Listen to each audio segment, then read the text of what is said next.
Atin lang kausapin yung ating kasi may usapin na naman kasi na usaping legal. Mas maganda pag ito pinag-usapan natin tungkol sa batas. Meron talaga tayong kasamang abogado para magpaliwanag. Sa ating linya po, constitutional law expert, Attorney Domingo Cayosa, dati rin pong Pangulo ng IBP. Attorney Cayosa, good morning po muli sa inyo, sir.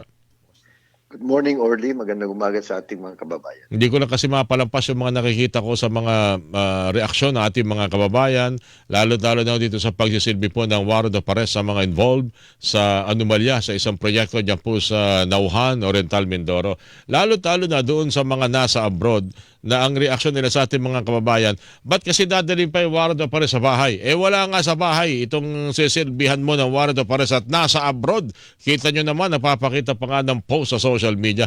Kailangan bang gawin yun ng mga otoridad na kahit na nasa abroad ay isisilbi pa rin sa kanyang known residence o home address ang isang warrant of arrest naakusahan o naharap sa kaso, Attorney Cayosa? Formalities lang yun, Orly, at hindi naman kinakailangan. Kung alam nila, wala siya doon. Formalidad. So, kailangan gawin yon. Oo, kasi yun, yung akusasyon kasi, may complaint, sasabihin kung saan nila alam nakatira yung bahay, yung tao. Kaya ilalagay yung kanyang present known address. So hindi yung gawain na parang in futility. Alam mo na nga nasa abroad eh. Pero kailangan gawin yun bilang proseso bago matunton, bago alamin, bago gumawa pa ng mga hakbang para siya, kung nasa abroad man, ay maibalik ng bansa. Attorney Cayosa? Well, hindi naman exercise in futility. Pagsunod lamang yon doon sa warrant of arrest at saka sa dokumento. Plus, ang alam natin, nasa abroad kasi may video, pero hindi natin alam, baka kahapon bumalik na. So, these are just remote possibilities, but there's nothing wrong in just complying with it. And then later on, magre-report kasi yan, sasabihin, wala siya doon sa bahay, hindi namin mahanap. Then, maaaring mag-issue ng mga alias warrants o kaya yung warrant na yan, yung original, pwedeng hingin na ang tulong ng Interpol o kaya ng mga ibang bansa. Attorney Cayosa, mukhang maramihan itong pag-i-issue na to ng may mga susunod pa sa mga darating na araw. So may tutuloy niyan, this is parang napaka-historical nito. Pag nagkataon, Attorney Cayosa, at maaring walang katapusang teleserye ang ating mababantayan at maobserbahan sa mga darating na araw. Well, tama lang na marami ang dapat makasuhan, mahuli at makulong sapagkat itong anomalya naman ng mga ghost projects hindi lang naman sa isang lugar, napakaraming projects yan. So hindi lang naman yung mga malalaking tao ang sangkot, marami ding mga empleyado, opisyal ng DPWH at COA na kasabwat sa bawat probinsya, sa bawat distrito. So tama lang na maramihan, tama lang na lahat sila, sino man sila, malaki o maliit, dapat mapanagot.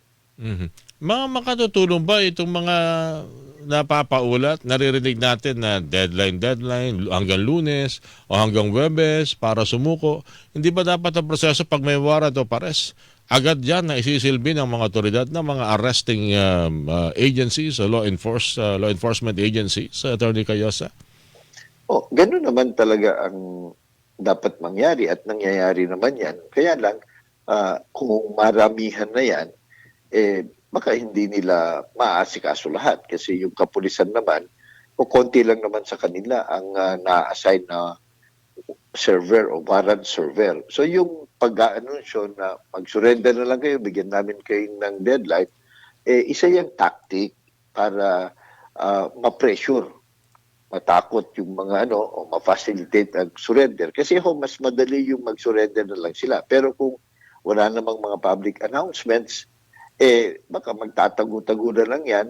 So parang nag-o-open lang sila ng isang door para mapabilis. Lalong-lalo na yung mga less guilty, kumbaga, maganda rin i-encourage natin mag-surrender na lang kayo at mag-apply kayong state witness. Pero sabihin nyo ng lahat ang totoo para mas matindi ang ebidensya laban dun sa mga guilty talaga, big time na mastermind at malakihan ang kanilang kinita dun sa pagnanakaw. Ibig sabihin yung mga main character.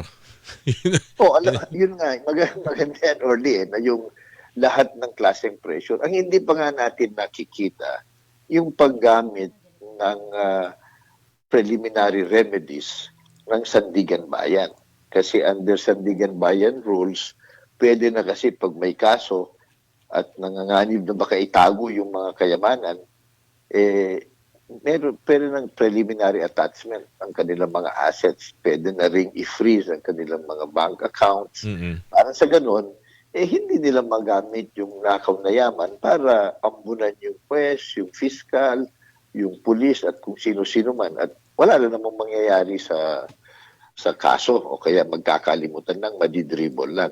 Yun ang hindi pa natin nakikita. Importante sana yun, yung bang i-freeze na, i-attach na preliminary mga assets. Kasi nga, pag na-convict yan at wala, nabenta na nila, lipat na nila yung mga assets, mas mahirap na mas nating ma-recover yung nakaw nila.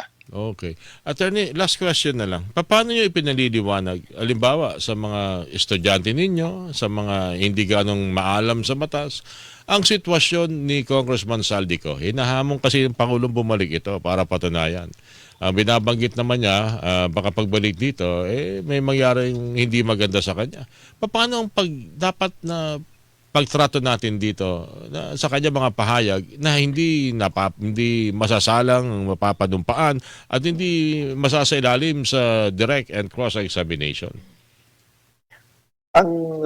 Yung sinasabi niyang rason na hindi daw muna siya uuwi o kaya hindi magsusurrender kasi nanganganib ang kanyang buhay, hindi ho yan legal excuse to evade a warrant of arrest.